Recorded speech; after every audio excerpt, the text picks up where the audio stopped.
Hello everyone and welcome to Friday Night Countdown from Villainous Lair Gaming here in San Diego. Hagon and Brian David-Marshall with you as we wrap up the final Pro Tour of the 2012-2013 season, Pro Tour Dragon's Maze. What a great weekend, BDM. It was terrific. The constructed format for this event was the full Return to Ravnica block constructed format, and we got to see a lot of cards from Dragon's Maze take center stage. I want to start by asking you about Renounce the Guilds, because it looks like a pretty innocuous little card. It's actually a very difficult card to play in Return to Ravnica block constructed because there's so many gold cards, so each player has to sacrifice a multicolored permanent.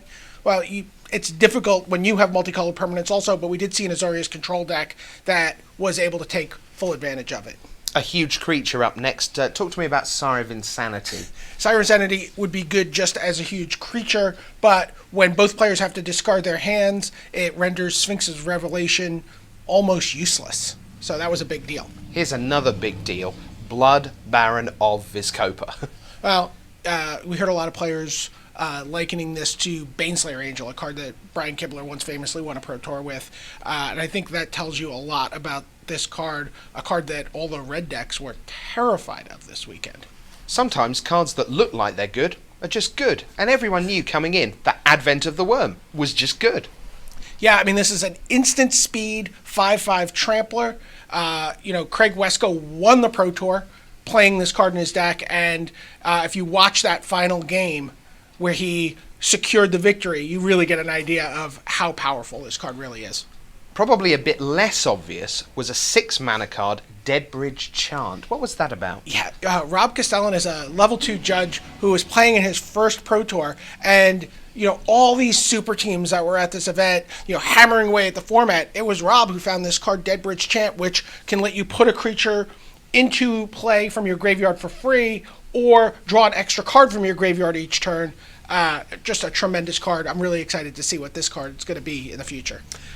The new mechanic in Dragon's Maze was Fuse, using split cards, and perhaps the one that was most prevalent at the Pro Tour was Far and Away. Yeah, it was easily the most powerful removal spell that we saw. You get to bounce something and force your opponent to sacrifice something. It was a staple card for the Esper control decks. Really just powerful. I discovered a new phrase at Pro Tour Dragon's Maze, Sin Collector Beatdown. Really? Yeah, Esper Control was one of the most prevalent decks. We talked about it a couple times already. If you didn't have Sin Collector, you were at a decided disadvantage in that matchup. Lets you get a look at your opponent's hand. It lets you take an instant or sorcery out of it and exile them, and you're not going to win a counter war if you're not setting that up with Sin Collector.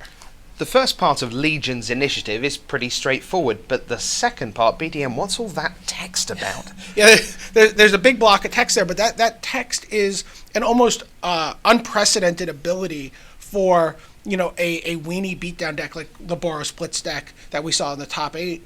On one side it's like a crusade pumping your creatures, but it also gives you a way to effectively counterspell a Supreme Verdict, an uncounterable spell, I might add.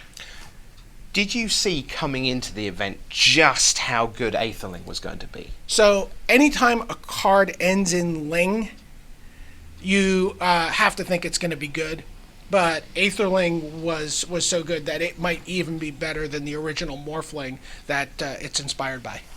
No prizes for guessing our top card of the weekend, though. It's Voice of Resurgence. Yeah, I mean, it was the top card on everyone's list coming in, and it's still the top card going out. Again, Craig Wesco won the tournament with 4 copies of this in his deck, but I mean, it was in a lot of different decks. It was in Rob Castellan's Deadbridge Chant deck, for example. And it just lets you recuperate from a Supreme Verdict so cleanly. You get a creature. We saw it impaired with Experiment 1. And so, you still had 4 power of creatures after a Supreme Verdict. It was just an amazing card.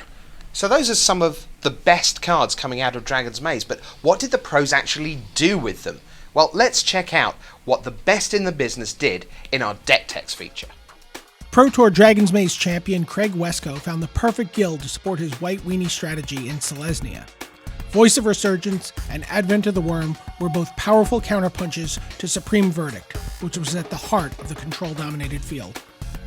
Esper Control was the most played strategy at the Pro Tour, and top 8 competitor Matej Zatlkai showcased the suite of tools Dragon's Maze added to Control's arsenal. Facing down a resolved Ætherling, even 4 points of damage from Shocklands could leave an opponent in danger of losing 2 turns after it hit the battlefield. Aggressive strategies are easy to learn, but take a lifetime to master. Patrick Sullivan has made his career playing cheap creatures and finding exactly 20 points of damage in the early turns of a game. He walked us through the Boros Blitz deck that was similar to the one played by Josh Utter-Layton to a top 4 finish. The only thing this deck likes seeing in its opening hand, more than a Burning Tree Emissary, is 2 Burning Tree Emissaries. While most of the pro teams thought they had the format mapped out, Level 2 judge and Pro Tour first-timer Rob Castellan came out of left field with a rogue deck that showcased the power of Deadbridge Chant and Sire of Insanity to a perfect Day 1 record and a top 8 finish. For a different take on the Selesnya Guild, look no further than this deck tech with Ali Antrazi, which showed off the power of the Populate mechanic, using cards like Advent of the Worm and Voice of Resurgence, but also using Vitu-Ghazi Guildmage and Scion of Vitu-Ghazi to amass an army backed by Collective Blessing.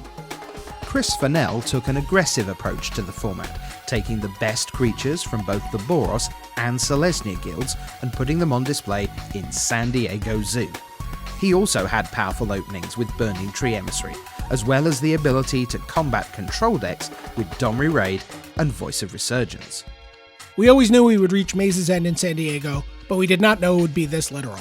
Kenny Oberg and the rest of the Swedish team of players sensed the shift towards control in the metagame, and decided to play a deck with an uncounterable win condition. Maze's End and 10 different gates, backed by all the removal in Ravnica, allowed them to play a game that was vastly different from the one everyone else in the room was playing. So there we are, BDM. We can see the real impact of Dragon's Maze. Yeah, there's some great ideas for Standard now and when the format rotates later this year. So now it's your turn. Get down to your local game store and start brewing with Dragon's Maze.